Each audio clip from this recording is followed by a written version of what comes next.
नमस्कार, स्वागत है आपका इस यूट्यूब चैनल में। वीडियो का टाइटल और थंबनेल देखकर आप समझ ही गए होंगे कि वीडियो किस बारे में है।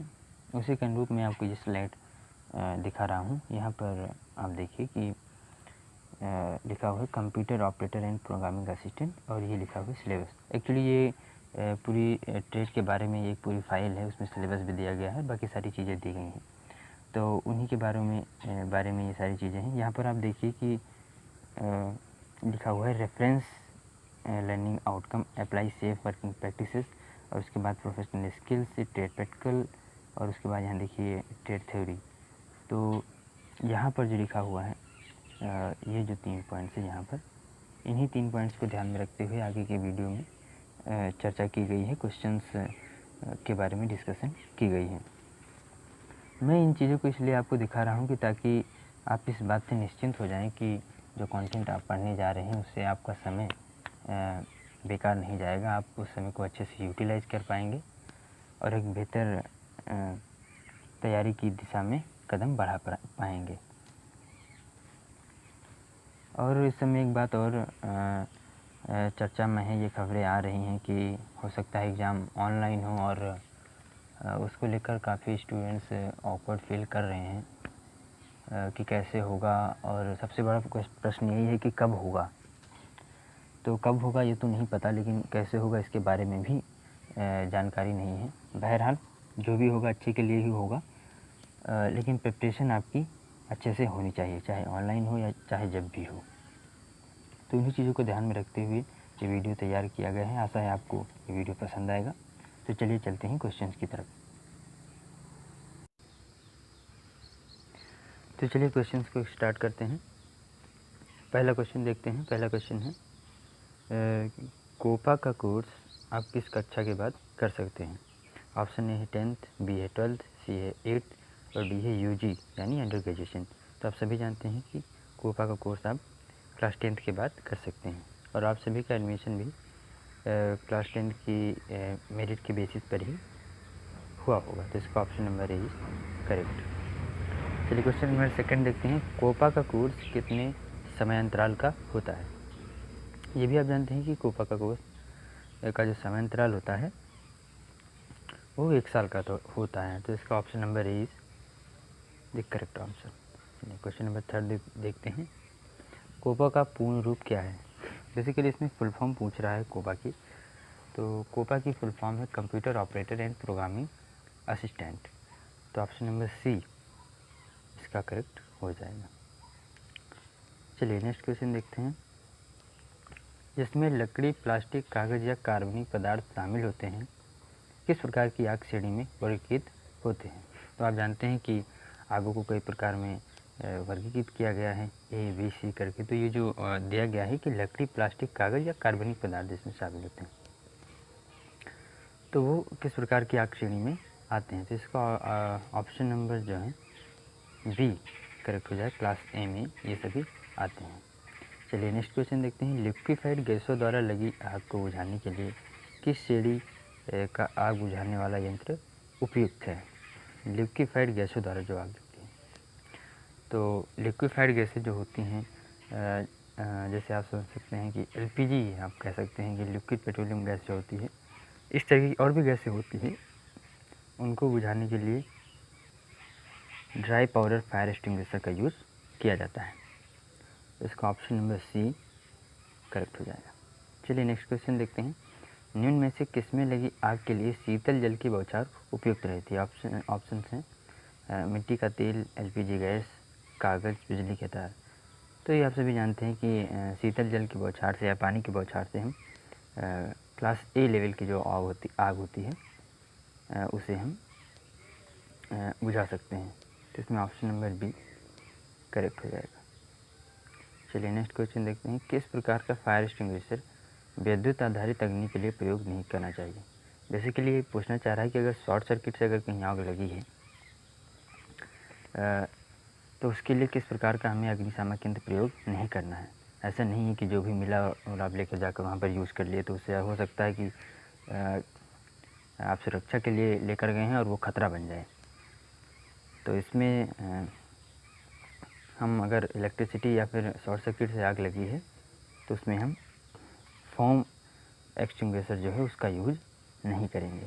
ऑप्शन नंबर सी जो है, क्योंकि अगर उसमें अभी भी अगर करंट होगा, यहाँ पर शॉर्ट सर्किट हुआ है या फिर इलेक्ट्रिसिटी से किसी बड़े सब स्टेशन में आग लगी है और आप इसे अगर यूज़ करेंगे तो हो सकता है कि वो करंट आपके एक्सटिंग्विशर में भी आ जाए और आपको भी बहुत तगड़ा शॉक लग जाए, तो इसलिए इसका हम यूज़ नहीं करते हैं। चलिए क्वेश्चन नंबर 8 देखते हैं। निम्न में से ऐसा कौन सा महत्वपूर्ण तत्व है जिसकी उपस्थिति से आग लगने की क्रिया जारी रहती है?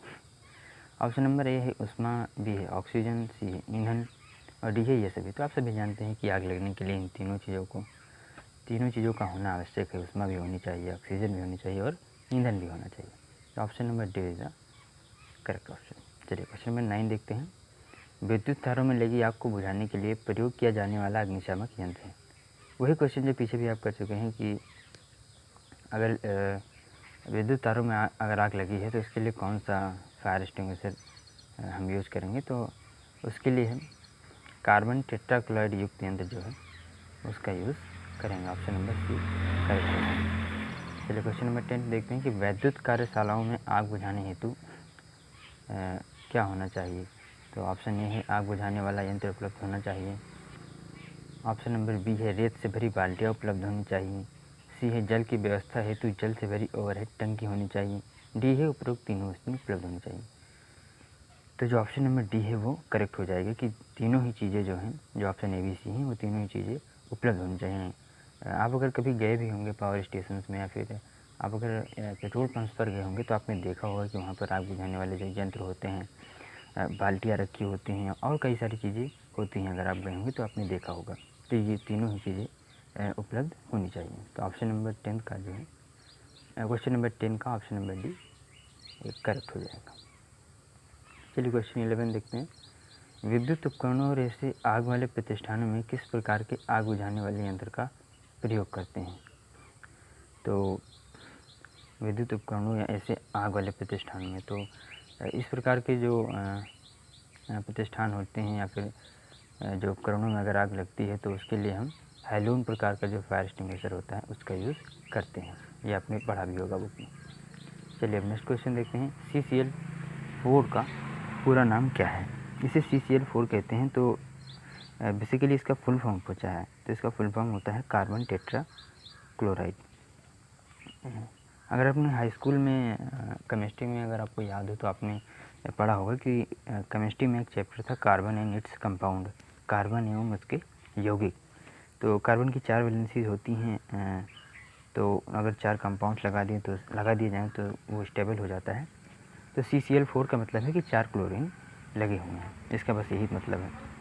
तो आप ये जानते हैं कि अगर 4 कंपाउंड जोड़े जा रहे हैं तो उसे जो है टेट्रा कहते थे, और अगर 3 जोड़े जाते हैं तो उसे ट्राई कहते थे, और 2 है तो डाई, और सिंगल है तो सिंगल ही कहते थे। तो आसानी से आप इसे याद कर सकते हैं या फिर याद करने की ज़रूरत नहीं है। अगर आप रिकैप करेंगे या फिर ध्यान करेंगे तो आपको आ जाएगा आसानी से। चलिए क्वेश्चन नंबर 13 देखते हैं कि सभी श्रेणी प्रकार की आग बुझाने के लिए निम्न में से किस आग बुझाने वाले यंत्र का प्रयोग किया जा सकता है? इसमें ये पूछ रहा है कि अगर सभी श्रेणी की आग लगी हों तो उसमें से कौन सा एक यंत्र है जो सभी में यूज किया जा सकता है, तो वो है